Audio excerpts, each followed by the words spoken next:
தவறான பாதைக்கு பலமுறை சென்றிருப்பாய். பலமுறை வழி தவறி போயிருப்பாய்.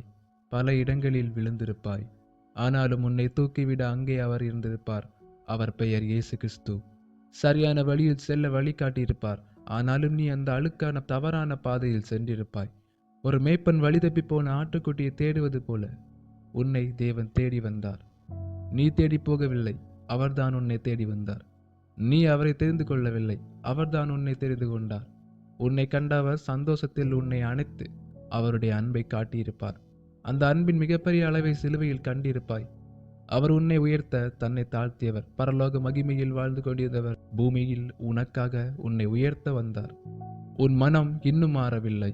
அந்த அழுக்கான பாவ பாதையில் செல்ல மீண்டும் மீண்டும் ஆசைப்படுகின்றாய். அங்கு சில சிற்றின்பங்கள் மட்டுமே உனக்கு கிடைக்கும்.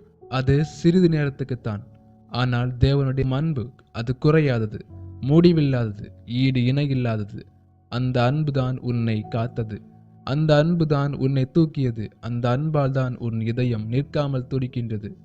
அந்த அன்பை விட்டு போக நினைக்கின்றாய். உலகத்தின் அன்பு ஒரு நாள் முடிந்து போம். அவர்கள் நினைத்தது போல் நீங்கள் இல்லை என்பது அவர்களுக்கு தெரிய வரும்போது உங்களை வெறுக்க ஆரம்பிப்பார்கள், உங்களை ஒதுக்க ஆரம்பிப்பார்கள். ஆனால் உன் தேவன் அப்படிப்பட்டவர் இல்லை. மகனே, என்னிடத்தில் வா என்று கூப்பிடக்கூடிய உண்மையான அன்பு அவரது அன்பு. எத்தனை முறை பாவம் செய்தாலும் மகனே என்று கூப்பிடும் ஒரு உண்மையான பிதாவின் அன்பு. ஒரு முறையும் உன்னை கைவிடாதது அந்த அன்பு. மன்னிப்பை கொடுப்பது அவர் அன்புக்கு முடிவில்லை. தவறான பாதைக்கு போனாய். சேறு போன்ற பாவம் உன்னை ஒட்டி கொண்டிருந்தது. இயேசு கிறிஸ்துவிடம் கேட்டாய் உன்னை காப்பாற்ற.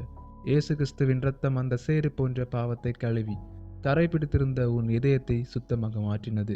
இனி மீண்டும் அந்த பாவத்தை நினைக்காதே. அந்த பாவத்தை செய்ய துணியாதே. அந்த வழி ஆபத்தானது. ஏன் அங்கு செல்ல நினைக்கிறாய்? சிற்றின்பங்களுக்காகவா? சிற்றின்பங்கள் சிறிது நேரம். அந்த சிறிது நேரத்தில் உன்னுடைய நல்ல வாழ்க்கை முடிவுக்கு வருகின்றது. நல்ல வாழ்க்கை அது நித்தியமானது. சிற்றின்பத்தினால் பேரின்பத்தை இழக்க நிலை உனக்கு வேண்டாம்.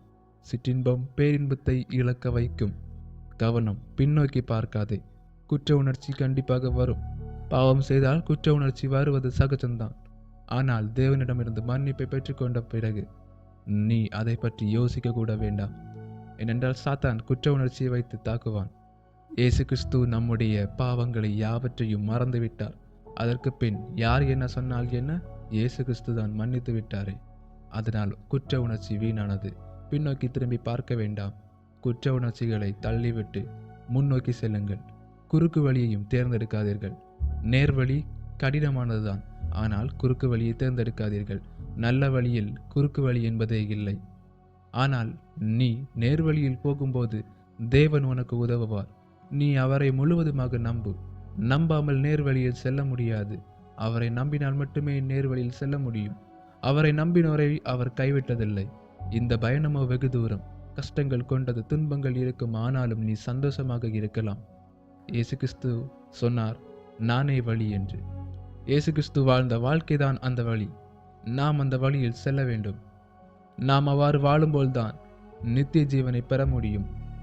எளிதாக கிடைப்பது எதுவும் நிலைக்காது. கடின உழைப்பால் கிடைப்பது உன்னோடு எப்போதும் இருக்கும். அது நித்திய ஜீவன். அதுவே உன் இலக்கு, உன் பயணம் அதை நோக்கியது. உண்மையை அங்கு காணலாம். உண்மையான நிலையான சந்தோஷம் அங்கு இருக்கின்றது. அந்த வாழ்க்கைக்கு முடிவில்லை. இப்போது கிடைக்கும் சந்தோஷத்தை எதிர்பார்க்காதே. இனி வரும் சந்தோஷமான நிலையான உண்மையான வாழ்க்கையை நினைத்து அதை நோக்கி ஓடு. சிற்றின்மைகளை மறந்துவிடு. எத்தனை முறை பாவத்தில் விழுந்தாலும் அதே பாவத்தில் மீண்டும் மீண்டும் இருக்க ஆசைப்படாதே. அதிலிருந்து எழும்பி வர வேண்டும். அந்த பாவத்தை விட வேண்டும் என்ற உண்மையான ஒரு ஆசை உன்னுள் இருக்க வேண்டும்.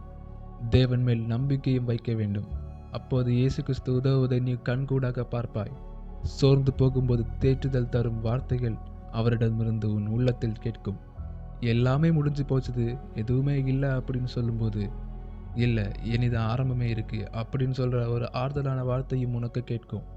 வேறு வழியே இல்லை, இதோட தான் வாழ்ந்தாகணும் அப்படின்னு நினைக்கும் போது கூட, இல்லை உனக்கு பல வழிகளை நான் கொடுக்குறேன் அப்படின்னு சொல்ல வார்த்தையும் உனக்கு கேட்கும்.